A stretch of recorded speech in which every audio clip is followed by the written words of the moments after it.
les amis, j'espère que vous allez bien. Bon dimanche à vous. Quant à moi, je me porte super bien. Mais les nouvelles ne sont pas bonnes. Les nouvelles ne sont pas bonnes du tout. Nous venons de perdre une sœur du côté de Arizona. Dans des circonstances dévastatrices. Comme moi, je ne saurais expliquer. Alors, qu'est-ce qui se passe?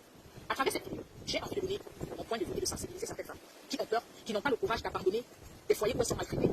Pour le simple fait que, qu'est-ce que les gens vont penser? Qu'est-ce que la famille va dire de moi? Mes sœurs, quand ça ne va plus, déposer et quitter les lieux. Libérer le navire avant que ça ne chavire. Voilà qu'aujourd'hui, cette famille va pleurer leur fille. Peut-être un problème qui aurait dû être résolu depuis la nuit des temps. Mais ils avaient espoir, ça va changer. On ne change pas un monstre. Tu ne te maries pas avec quelqu'un dans le but de changer la personne. Lorsqu'on se marie, c'est pour être heureux et non le contraire.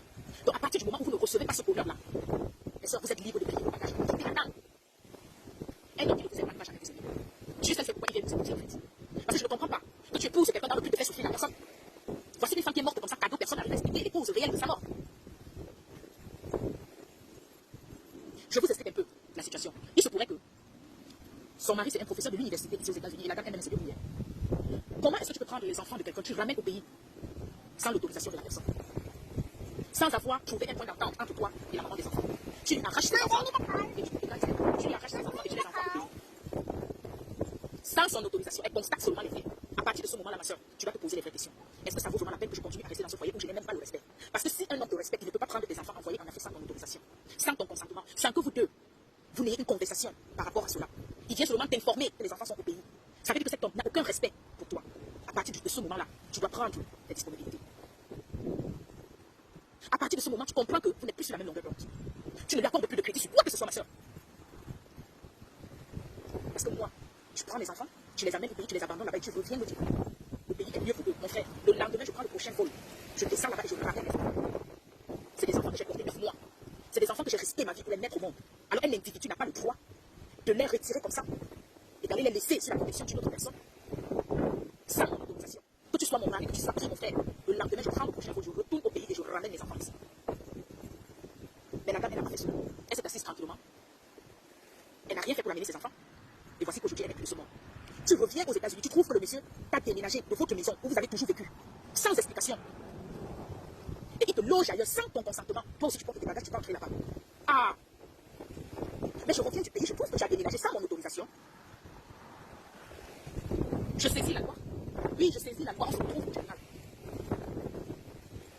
Comment tu peux vendre notre domicile sans nous payer?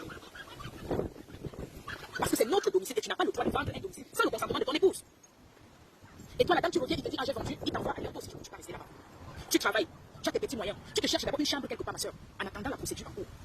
Tu le traduis en justice. En attendant que les choses se règlent, tu te prends une petite chambre ailleurs. Parce qu'un homme qui t'aime ne peut pas te faire ça. Et toi, tu es toujours là, tu continues à l'appeler mon époux.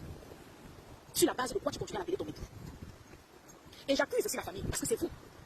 Lorsque vos filles viennent pleurer, maman, ça ne va pas, papa, ça ne va pas, le monsieur là, voici comment il fait, il me maltraite.